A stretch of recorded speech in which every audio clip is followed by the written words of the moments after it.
Hello everyone. अब हम लोग पढ़ेंगे एमेंडा।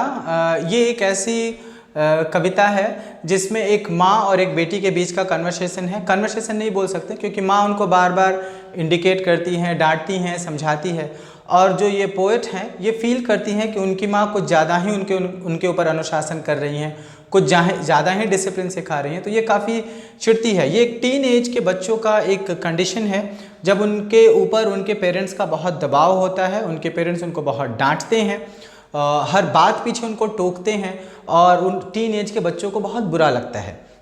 तो ये कविता उस फीलिंग्स को लेकर है कि यहाँ पर बच्चा क्या क्या फील कर रहा है। तो ये कविता जो है ये जो पोएट हैं ये क्या फील करती हैं इनके माँ के ओवर इंस्ट्रक्शंस की वजह से। तो आइए वन बाय वन शुरू करते हैं इस कविता को, और उसके बाद हम लोग लिटरेरी डिवाइस के बारे में बात करेंगे। Don't bite your nails Amanda, don't hunch your shoulder Amanda, stop that slouching and sit up straight Amanda. ये बार बार कहती हैं कि अपने नेल्स मत काटो अमेंडा, अपने कुल्हों को, डोंट हंच योर शोल्डर, अपने शोल्डर को झुकाकर मत चलो Amanda, stop that slouching and sit up straight, यानी झुक के बैठना बंद करो, एंड सिट अप स्ट्रेट, और स्ट्रेट बैठो अमेंडा। आप लोगों ने भी फील किया होगा, खासकर लड़कियों को तो कुछ ज़्यादा ही इसमें टॉर्चर किया जाता है, झुक के मत चलो, ठीक से बैठो। लड़कों को भी किया जाता है लेकिन लड़कियों के साथ ज़्यादा होता है। So don't bite your nails, don't hunch your shoulder, और बार बार अमेंडा, ये अमेंडा कर दिया, अमेंडा तुमने वो कर दिया, ये सब हो रहा है। तब तक ये क्या सोचती हैं, ये सोचती हैं there is a languid emerald sea where the soul inhabited is me, a mermaid drifting blissfully. तो ये सोचती हैं कि एक पूरा स्थिर, शांत, गहरा एमरल्ड सागर है, हरे रंग का। एमरल्ड एक ग्रीन जेम होता है, तो उस एमरल्ड के कलर का हरे रंग का पूरा शांत सागर है जहाँ पर मैं एक अकेले इनहैबिटेंट हूँ, वहाँ पे रहने वाली मैं एकमात्र अकेली हूँ। अ मरमेड ड्रिफ्टिंग ब्लिसफुली, और मैं क्या हूँ, एक मरमेड हूँ जो बहुत भाग्यशाली है और खुशी खुशी वहाँ पर अकेले, यानी ये फील करती है काश मैं अकेले। और ये अकेला क्यों फील कर रही हैं, क्योंकि इनके पेरेंट्स का प्यार, उनका पैम्परिंग इनको नहीं मिल रहा, हर बात पीछे डिसिप्लिन मिल रहा है। तो इसमें बच्चा जो है वो बहुत अकेलापन फील करता है। तो कहता है कि वो एक बहुत, और जो अपने अनोखे स्वप्न में ये खो जाती हैं कि एक एमरल्ड सी है जहाँ पर मैं अकेली इनहैबिटेंट हूँ, और एक मरमेड की भांति, जैसे कोई मरमेड ब्लिसफुली घूमती है, मैं वैसी हूँ। लुक एट हियर, इस मरमेड को आप देख सकते हैं। समझिए कि अमेंडा है जो फील कर रही हैं कि एक एमरल्ड सी है, लैंग्विड एमरल्ड सी, लैंग्विड मतलब एकदम शांत स्थिर, emerald sea, emerald colour green देख ही रहे हैं, और जहाँ पे she is the sole inhabitant and I am the sole inhabitant in me, जो जिस समुद्र में ये एक अकेली एकमात्र इनहैबिटेंट है। अ मरमेड ड्रिफ्टिंग ब्लिसफुली, और ये एक मरमेड हैं जो ब्लिसफुली, खुशी से, आनंद से उस समुद्र में तैर रही हैं। सो अब आगे पढ़ते हैं कि आगे क्या है। फिर आगे उनकी माँ तब तक फिर डांटना शुरू कर देती हैं। Did you finish your homework Amanda, did you tidy your room Amanda, I thought I told you to clean your shoes Amanda. तो ये 4 स्टैंजास फिर उसी बारे में है। Did you finish your homework, क्या तुमने अपना होमवर्क कंप्लीट कर लिया Amanda, did you tidy your room, क्या तुमने अपना कमरा साफ कर लिया Amanda, I thought I told you to clean your shoes, मुझे लगता है कि मैंने तुम्हें जूते साफ करने के लिए कहा था अमेंडा। फिर से इंस्ट्रक्शंस, फिर से बातें। फिर ये क्या फील करती हैं उस तरह के डांट पे, आई am an orphan roaming this street, मैं एक अनाथ हूँ। क्योंकि अब इनको माँ बाप अब आपको हमेशा टॉर्चर करेंगे तो आप क्या फील करेंगे कि मेरा कोई अपना दुनिया में है ही नहीं, I am just alone. So I am an orphan, मैं एक अनाथ हूँ, रोमिंग द स्ट्रीट, जो कि गलियों में जहाँ तहाँ घूमता है। I pattern soft dust with my hushed bare feet, और मैं अपने नग्न पैरों से, जैसे कोई अनाथ बच्चा हो और अपने नग्न पैरों से उसको कोई काम धाम ना हो तो मिट्टी पर कैसे पैटर्न बनाता रहता है, उस तरह के पैटर्न, जैसे कि आप यहाँ देख सकते हैं, यहाँ पर एक पैटर्न बना हुआ है। तो ये जैसे पैर से कोई अनाथ बच्चा हो या आप रोमिंग करते हैं स्ट्रीट में तो इस तरह के पैटर्न बनाते हैं। तो ये जैसे पैटर्न बना हुआ है बालू पर, तो यही मिट्टी पर पैटर्न बनाने को वो बोल रही हैं कि मैं उस तरह से पैटर्न बनाती हूँ। फिर ये कहती हैं the silence is golden, the freedom is sweet. ये साइलेंस इज गोल्डन और फ्रीडम इज स्वीट क्यों आ रहा है, क्योंकि इनकी माँ हमेशा इनके ऊपर चिल्लाती हैं। घर में बहुत कलह होता है तो इनके लिए कलह और चिल्लाना ये एक्चुअली सुख नहीं है। तो ये कह रही हैं कि साइलेंस इज गोल्डन, यानी जो आपका असली धन क्या है वो साइलेंस है, शांति है। एंड फ्रीडम इज स्वीट, और दुनिया में सबसे मीठी चीज़ क्या है? फ्रीडम। क्योंकि इनको फ्रीडम नहीं फील हो रहा है, क्योंकि इनके बार बार इनको टोकना, बार बार टॉर्चर करना, तो इनको एक बंधन महसूस हो रहा है। तो इनके लिए कह रही है कि फ्रीडम इज स्वीट, दुनिया में सबसे मिठास किस चीज़ में है? फ्रीडम में है। फिर आगे देखते हैं, don't eat that chocolate Amanda, फिर से इंस्ट्रक्शन आना शुरू हो गया, उस चॉकलेट को मत खाओ Amanda. Remember your acne Amanda, और अपने एक्ने को याद करो। एक्ने मीन्स ये आपके जो मुहासे वगैरह निकलते, कील मुहासे। चॉकलेट मत खाओ, अपने कील मुहासे याद करो, क्योंकि तुमको मुहासे हो जाते हैं। Will you please look at me when I am speaking to you Amanda, क्या तुम मेरी तरफ देखोगी जब मैं तुमसे बात कर रही हूँ? अब इस लाइन से क्या साबित होता है कि जब वो डांटती होंगी, जब वो चिल्लाती होंगी, तो एमेंडा, अभी आपने आगे का 2 लाइन देखा ना, वो अपने ख्यालों में खो जा रही हैं। There is a languid emerald sea and I'm a mermaid, फिर I'm an orphan roaming the street, the silence is golden, the freedom is sweet। तो ये अपने ख्यालों में खो जा रही हैं, उनको क्योंकि इग्नोर करना इनकी मजबूरी है। अगर बार बार ये पेरेंट्स हैं, रिएक्ट नहीं दे सकती हैं, लड़ाई झगड़ा नहीं कर सकती हैं, तो ये अपने ख्यालों में खो जा रही हैं। तो ये इनकी माँ और गुस्सा हो जाती हैं कि will you please look at मी, अगर मैं तुमको कुछ बोल रही हूँ, समझा रही हूँ, तो मेरी तरफ देखो। लेकिन ये बिल्कुल भी अच्छा इनको फील नहीं होता है। अब ये क्या फील कर रही हैं? ये क्या अपने ख्यालों में, अपनी इमेजिनेशन में क्या सोच रही हैं? I am Rapunzel, I have not a care. तो ये एक फेरी टेल, रपंजल एक फेरी टेल एक्ट्रेस का नाम है, एक हीरोइन का नाम है, फेरी टेल है ये। I am Rapunzel, I have not a care, मैं रपंजल हूँ, मुझे कोई ख्याल नहीं करना। Life in a tower is tranquil and rare, और टावर में जो जीवन है वो शांत है और यूनिक है, बहुत अच्छा है। I will certainly never let down my bright hair, और मैं अपने ब्राइट हेयर को कभी नीचे नहीं करूँगी। आप रपंजल का स्टोरी थोड़ा शॉर्ट्स में आपको मैं सुना दूँ। ये रपंजल के फोटो है। रपंजल एक फेरी टेल की हीरोइन है, जिनके बहुत बड़े लंबे बाल थे, और इनको एक डायन क्या करती है कि एक किसान से, ये एक्चुअली एक किसान के बेटी होती हैं, और डायन कुछ ब्लैकमेल करके उस किसान की बेटी को ले आती है और एक टावर में अपनी रपंजल को पालती पोसती है और रपंजल को बड़ा करती है। और रपंजल के तब तक सीढ़ियों से आना जाना, और रपंजल उस टावर के आसपास खेलती हैं। और जब रपंजल बड़ी हो जाती हैं, 18 साल की, 19 साल, 20 साल की हो जाती हैं, और इनके बाल पूरे नीचे तक, टावर से एकदम ग्राउंड तक आने लगते हैं, तो वो जो डायन है वो कहती है कि अपने बाल नीचे करो, और उसी बाल को पकड़ के वो डायन जो था वो चढ़ती थी रपंजल के ऊपर, उस टावर पे। और जब जिस दिन पहली बार उसके बाल बड़े होंगे तो उसी टावर पे चढ़ गई, और उसने क्या किया उस डायन ने कि अपने मैजिकल स्पेल से वो सारी सीढ़ियों को तोड़ दिया। तो फिर उसके बाल पकड़ के ही आना जाना करती थी, और रपंजल एक तरह से उस टावर में क्या हो गई? कैद हो गई। तो ये एक सीन है। और फिर क्या होता है कि उसी राज्य का राजकुमार, जिसका जन्म भी ठीक उसी दिन हुआ था जिस दिन रपंजल का हुआ था, वो एक दिन रपंजल को चिड़ियों के साथ गाते हुए सुनता है, उसको प्यार हो जाता है, और वो रोज टावर पर आता था, रपंजल से बातचीत करता, और एक दिन और ऊपर चढ़ के टावर पे दोनों प्यार हो गया दोनों में। और फाइनली क्या करती हैं रपंजल कि अपने बाल को काट के टावर से कुंडी से लगा देती हैं, और अपने प्रेमी के साथ, उस राजकुमार के साथ भाग जाती हैं। और जब वो उस राजा के पास जाती हैं, यानी राजकुमार जब अपने राजमहल में ले जाता है, तो उनको पता चलता है कि उनका रियल बायोग्राफी क्या था, वो कहाँ की थी। फिर वो अपने पेरेंट्स, जो उनके किसान पेरेंट्स थे, उनसे मिलने जाती हैं, और फिर उस राजकुमार से उनकी शादी हो जाती है। ये शॉर्ट्स में रपंजल की स्टोरी है, आप लोग यूट्यूब वगैरह पे उसकी मूवीज़ वगैरह भी देख सकते हैं।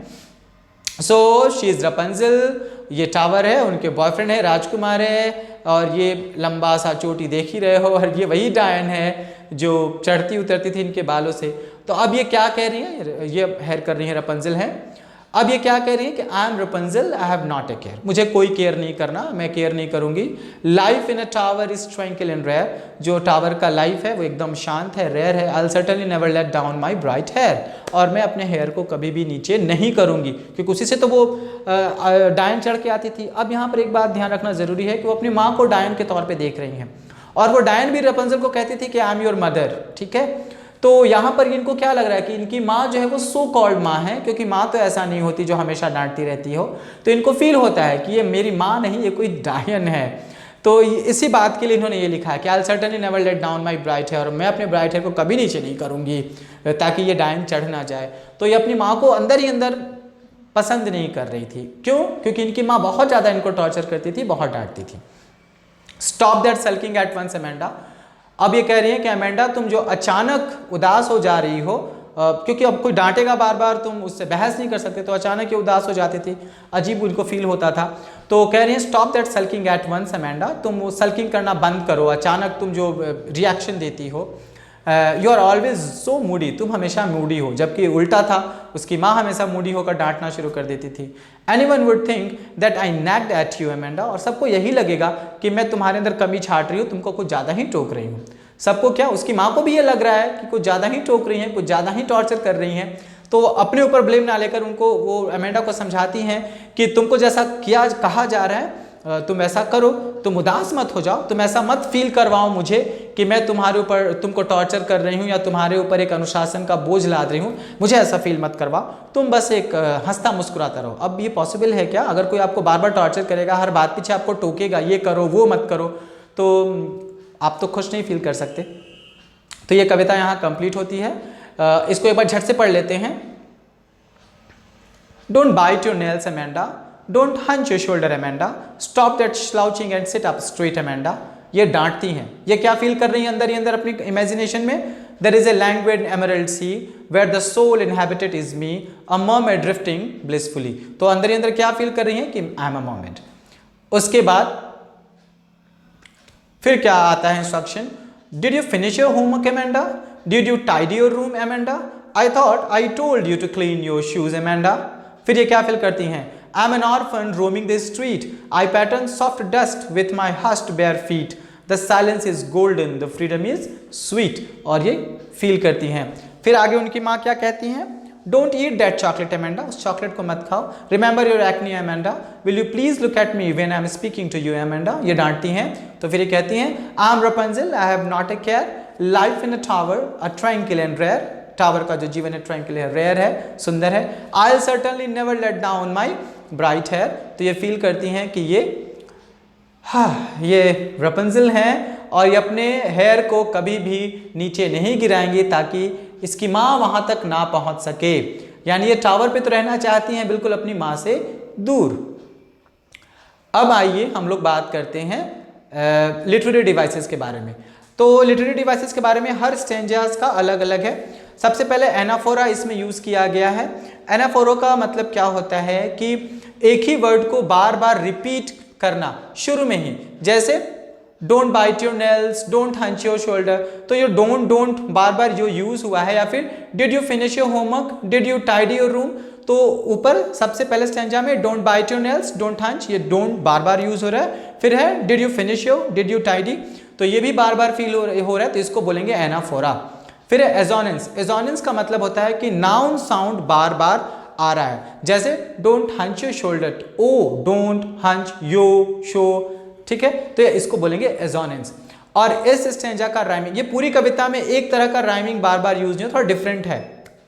तो इसमें राइमिंग स्कीम है ए ए बी ए सी सी सी, मतलब बार बार आ रहा है अमेंडा अमेंडा स्ट्रेट, फिर अमेंडा, और फिर है सी मी ब्लिसफुली। जैसे आप देख सकते हैं यहाँ पर पहला है क्या है, बाइट अमेंडा अमेंडा, फिर स्ट्रेट है, ठीक है, और फिर अमेंडा है, तो ए ए बी ए, और फिर क्या है सी मी ब्लिसफुली। लास्ट के लाइन को देखिए, तो ये है आपका राइमिंग स्कीम। उसके बाद है मेटाफोर। मेटाफोर और सिमिली में क्या फर्क है? अगर आपने कहा कोई बहादुर लड़का है, कहा oh he is a lion, ये मेटाफोर है। अगर आपने कहा oh he is like a lion, तो ये सिमिली है। लाइक या एज लगाने से वो सिमिली हो गया, और आपने डायरेक्ट उसको लॉयन बोल दिया तो वो मेटाफोर हो गया। तो इसमें मेटाफोर है, क्यों? क्योंकि ये समुद्र को क्या बोल रही है, देखो आगे वर्ड एमरल्ड सी, तो एमरल्ड तो जेम होता है, लेकिन डायरेक्टली सी को एमरल्ड सी कहा गया। और फिर अमेंडा जो है इसको एमरल्ड सी को बार बार यूज करती है। फिर है इमेजरी। इमेजरी का मतलब अपने आप को कल्पना के द्वारा कहीं स्थापित करना, तो इसमें इमेजरी है ड्रिफ्टिंग ब्लिसफुली, कि मैं वहाँ ब्लिसफुली ड्रिफ्ट करूंगी। एक और चीज, सॉरी गलती हो गया, अमेंडा अपने आप को क्या बोलती है, आई एम अ मर्मेड, तो वहां भी I am like a mermaid नहीं, आई एम अ मर्मेड, मैं एक मर्मेड हूं, तो ये भी मेटाफोर है, याद रखिए। फिर एलिट्रेशन है। एलिट्रेशन का मतलब होता है कि स्टॉप दैट स्लाउचिंग, अगर कॉन्सोनेंट साउंड बार बार रिपीट हो रहा है तो उसको बोलेंगे एलिट्रेशन। तो स्टॉप दैट स्लाउचिंग, स वर्ड सिट अप स्ट्रेट, स वर्ड, तो stop that slouching and sit up straight, ये जो स वर्ड आ रहा है ये है एलिट्रेशन। और फिर बाद है इल्यूजन, तो यहाँ पर आप डायरेक्टली अगर मेटाफोर बोलते हैं तो भी अमेंडा ठीक है, और फिर अगर आप एक्स्ट्रा ज़्यादा डीप जाना चाहते हैं तो इल्यूजन है, वहाँ पर ये अब खुद को मर्मेड फील करती है। फिर अगला जो स्टेंजा है, अगला स्टेंजा का मतलब कि आपका ये वाला stanza, did you finish your homework से लेकर फ्रीडम इज स्वीट तक का। तो अगला जो है उसमें है एनाफोरा। एनाफोरा आप समझ ही गए, डिड बार बार यूज हो रहा है, जैसे पहले में डोंट था, इसमें डिड बार बार यूज हो रहा है। So did you finish, did you tidy, ये एनाफोरा है। इसकी राइमिंग स्कीम क्या है, ए डी ए ई ई, मतलब एमेंडा एमेंडा शूज एमेंडा, ठीक है, I think I have told you to clean your shoes वगैरह आता है, फिर एमेंडा, और फिर है स्ट्रीट फीट स्वीट, तो ये है rhyming scheme A D A E. फिर इसमें भी एजोनेंस है, ओ साउंड जो है वावेल को बार बार tear, thought, told, you, your, shoes, ये बार बार आ रहा है। फिर है रेपिटेशन है, एमेंडा वर्ड बार बार रिपीट हो रहा है, ये सभी लाइन में बार बार आता है। आपको अगर शुरू का इसमें भी देखिए एमेंडा एमेंडा एमेंडा, तो अगर ये बार बार जो रिपीट हो रहा है so this is called repetition. Metaphor इसमें है, यूज वर्ड एमेंडा जो है वो silence is gold, silence is like a gold नहीं कहा गया, साइलेंस इज गोल्ड, साइलेंस को ही सोना कह दिया गया। And freedom is sweet, freedom को ही स्वीट कह दिया गया, लाइक ना होकर वो डायरेक्ट है, तो ये मेटाफोर है। तो silence is gold and freedom is sweet, ये मेटाफोर है। फिर तीसरा स्टेंजा में जो लिटरेरी डिवाइस है वो क्या है, वो देखिए, वो आपका आता है यहाँ से, don't eat that chocolate Amanda, remember your acne, और वापस आई एम रपंजल करके, ठीक है। तो ये तीसरा जो आता है, तीसरा स्टेंजा में इल्यूजन है, use a famous fairy tale character Rapunzel, इसमें एक रपंजल का वर्णन किया गया कि आई एम रपंजल, तो ये इल्यूजन का इस्तेमाल किया गया। इसका राइमिंग है A G, Amanda Amanda, you Amanda, care rare hair, तो ये एक इसका राइमिंग स्कीम है। और फिर एजोनेंस इसमें भी है, वावेल साउंड बार बार रिपीट हो रहा है, so this is assonance. Will you please look at me when I am speaking to you, तो ई आ रहा है, ओ भी साउंड आ रहा है। कॉन्सोनेंस क्या है, अब कॉन्सोनेंस अच्छे से समझ लीजिए, यूज ऑफ साउंड आर का इस्तेमाल किया गया, यानी कॉन्सोनेंट साउंड अगर शुरू में, बीच में और लास्ट में आता है तो उसको कहा जाता है कॉन्सोनेंस। तो कॉन्सोनेंस इसमें क्या है, याद रखिए, I am Rapunzel have not a care bright hair, Rapunzel care bright hair, तो र साउंड बार बार आ रहा है, so that is consonance. And फिर रिपीटिशन है, एमेंडा वर्ड बार बार रिपीटिशन किया गया है। फिर जो लास्ट का 4 स्टेंजास है उसमें लिटरेरी डिवाइस है, एलिट्रेशन है, स्टॉप दैट सल्किंग, स्टॉप, तो stop that sulking, stop and sulking, तो ये कॉन्सोनेंट साउंड यूज हुआ है चीज़ों को सुंदर बनाने के लिए, तो ये एलिट्रेशन है। एमेंडा वर्ड रेपिटेशन है, रिपीट किया गया है, और इसका राइमिंग स्कीम है H A, Amanda Amanda, you Amanda, ठीक है। सो चलिए, आई होप आपको ये कविता समझ में आ गई होगी और इन सारे के लिटरेरी डिवाइस अच्छे से समझ में आ गए होंगे। सो तब तक के लिए have a nice day, good bye.